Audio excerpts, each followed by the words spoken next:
आज हम LeetCode का problem the day question intersection of two arrays 2 को सॉल्व करने वाले हैं। तो इस क्वेश्चन में हमें दो इंटीजर एरे गिवन है num1 और num2 और हमें रिटर्न करना है उन दोनों एरे का इंटरसेक्शन। अब इंटरसेक्शन क्या होता है? इंटरसेक्शन हमारा वो होता है कि कॉमन जो हमारे एलिमेंट्स हैं दोनों एरे में, हमें वो रिटर्न करना है। तो हम चेक करते हैं हम इस क्वेश्चन को कैसे सॉल्व कर सकते हैं। तो जैसा कि देख सकते हैं हमारे पास ये पहला टेस्ट केस है। तो पहले टेस्ट केस में एरे 1 में क्या क्या एलिमेंट है, 1 2 2 1 और एरे 2 में हमारे पास क्या क्या है, 2 2 ये एलिमेंट। अब हमारे एरे 1 और एरे 2 में क्या कॉमन है, 2 और 2 हमारे में कॉमन है। तो हमारा आंसर क्या हम रिटर्न कर देंगे, एरे ऑफ 2 और 2, मतलब हम दो एरे रिटर्न कर देंगे जिसमें हमारे 2 और 2 एलिमेंट्स प्रेजेंट हो। तो देखते हैं हम इसे सॉल्व कैसे कर सकते हैं। तो पहले हम क्या करेंगे कि हैश मैप बनाएंगे जिसमें हम नंबर जो हमारे एरे 1 में जितने भी एलिमेंट्स हैं वो और उसके काउंट को स्टोर करेंगे। तो सबसे पहले अगर हम देखें तो हमारे एरे 1 में कौन सा एलिमेंट आ रहा है सबसे पहले, तो हमारे एरे 1 में सबसे पहले एलिमेंट आ रहा है 1। तो हम क्या करेंगे, अपने हैश मैप में जाके 1 को स्टोर कर देंगे और साथ में उसका काउंट। तो 1 का काउंट कितना हो जाएगा, अभी हमारे पास 1 एक ही बार अकर हुआ है तो हमारा 1 का काउंट 1 हो जाएगा। अब हम जाएंगे अब 2 पे। अब हमारा 2 हमने स्टोर किया और 2 कितने बार आ चुका है हमारे इसमें, एक बार आया। तो हम अभी 1 स्टोर करेंगे उसके काउंट को, फिर हम आगे बढ़ेंगे। अब हम फिर से 2 पे आ गए। तो 2 हमारा मैप में प्रेजेंट है बट ये सेकेंड टाइम अकर हुआ है 2, तो हम काउंट को इंक्रीज़ कर देंगे और 2 बना देंगे अपने काउंट को। अब ऐसे ही हम मैप ट्रेवर्स करते हुए एरे में आगे बढ़ेंगे। अब हमारे पास 1 आ रहा है, तो 1 अभी तक हमारे पास कितने बार आ चुका है, 2 बार आ गया 1। तो हम 1 के काउंट को इंक्रीज़ करके 2 कर देंगे। अब फिर हमारे पास जब ये एरे का आइट्रेशन कंप्लीट हो जाएगा तो हम अपने सेकेंड एरे में जाएंगे और हम इसमें ट्रेवर्स करेंगे। तो सबसे पहले हमारे पास सेकेंड एरे में ट्रेवर्स करेंगे तो हमारे पास क्या आ रहा है, 2 आ रहा है। तो 2 आ गया, पहले ट्रेवर्स करेंगे तो 2 आ रहा है। हम चेक करेंगे क्या 2 हमारा मैप में प्रेजेंट है। हाँ, हमारा 2 मैप में प्रेजेंट है। तो हम क्या करेंगे कि अपने जो एक एरे लिस्ट बना लेंगे आंसर नाम का, उसमें 2 को हम डाल देंगे। हमने उस एरे लिस्ट में 2 को डाल दिया।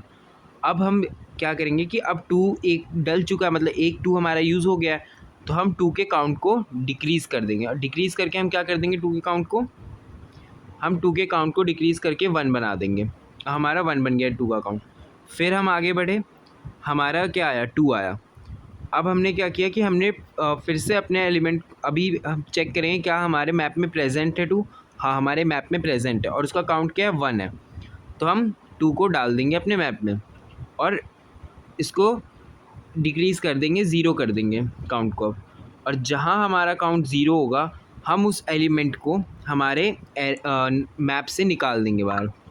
तो ये हमारे मैप से बाहर निकल गया 2। जहाँ हमारा काउंट किसी भी एलिमेंट का 0 हो जाता है तो हम उसे अपने मैप से बाहर निकाल देंगे। और उसके बाद हमारा एरे 2 भी कंप्लीट हो जाता है। तो हम इस जो एरे लिस्ट है इसको एक एरे में कन्वर्ट करके हम रिटर्न कर देंगे उस एरे को। चलिए हम सेकंड एक और टेस्ट केस लेके समझते हैं हम इसे कैसे कर सकते हैं। तो हम ये वाला टेस्ट केस ले लेते हैं,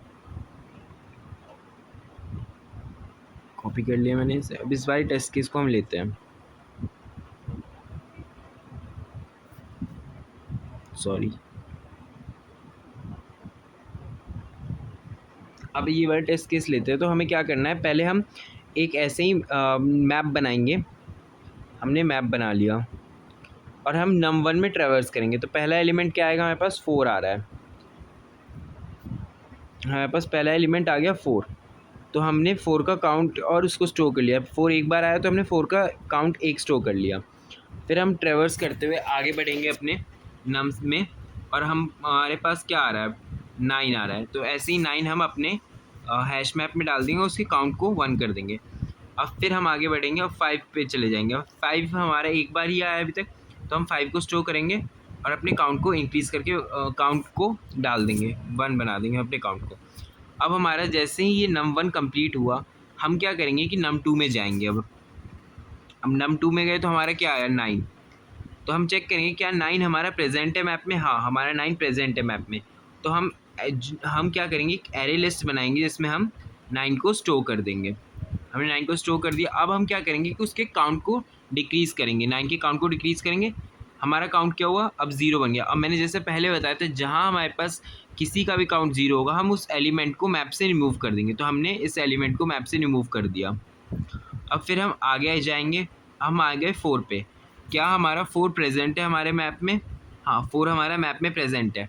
तो हम क्या करेंगे कि अपने एरे लिस्ट में 4 को ऐड कर लेंगे और हम अब काउंट को डिक्रीज़ कर देंगे। तो डिक्रीज़ होगी, क्या हो गया काउंट 0। और मैंने भी बताया था आपको, जहाँ हमारा 0 होता है किसी एलिमेंट का काउंट, हम उसे अपने मैप से रिमूव कर देंगे। तो हमने मैप से रिमूव कर दिया। इसके बाद हम आगे बढ़े, क्या आया हमारे पास 9 आया। क्या 9 हमारे मैप में प्रेजेंट है? नहीं है। तो हम कुछ नहीं करेंगे, हम आगे बढ़ जाएंगे डायरेक्ट। फिर आया 8। क्या 8 हमारे मैप में प्रेजेंट है? नहीं है। हम फिर से कुछ नहीं करेंगे। हम अब क्या आया हमारे पास 4। क्या 4 हमारे मैप में प्रेजेंट है? नहीं है। तो हम फिर से आगे बढ़ जाएंगे। बट हम आगे बढ़ रहे हैं तो हमारा क्या हो रहा है कि num2 कंप्लीट हो गया। तो हम इससे आगे तो जा नहीं सकते हैं।